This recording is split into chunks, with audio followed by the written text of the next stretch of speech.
So Sea of Sand, or Desert Patrol as it's known in America, is a 1958 war film that tells the story of a patrol of the L.R.D.G., the long-range desert groups, who are a kind of an SAS unit which are sent deep behind enemy lines to blow up a German fuel dump in the North African desert around the eve of the Battle of El Alamein.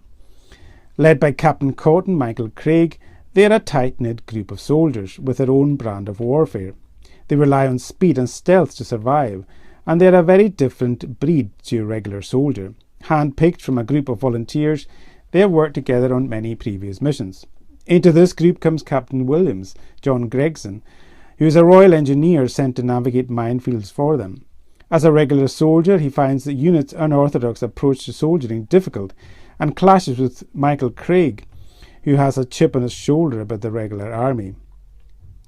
Also in the group is Trooper Brodie, Richard Attenborough's character, a mildly insolent soldier with a disdain for rank, who likes to keep brandy in his canteen. Of course, things don't go exactly to plan. When do they ever in these types of movies? And they end up in a fight for survival against the chasing German army and the unrelenting Sea of Sand, the desert. So Sea of Sand was a strangely uninvolving and unexciting mix of a war film, even though it had plenty of action and some potentially tense situations. However, none of these came through for me on the screen.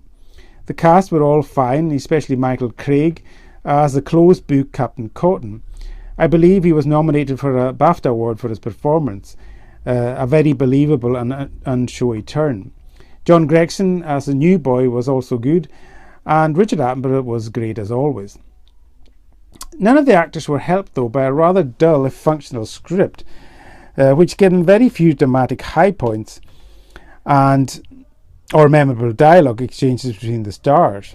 I'm probably making it sound like a bad movie, which it isn't. In fact, it's a very authentic feeling movie.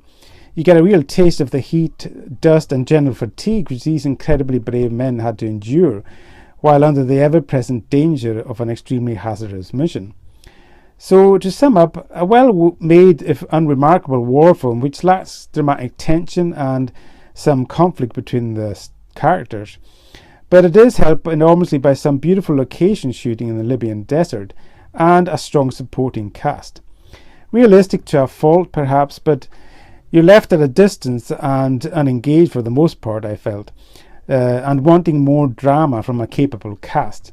So, as I said, an unremarkable war film that won't stay with you too long after you've finished watching it, I thought.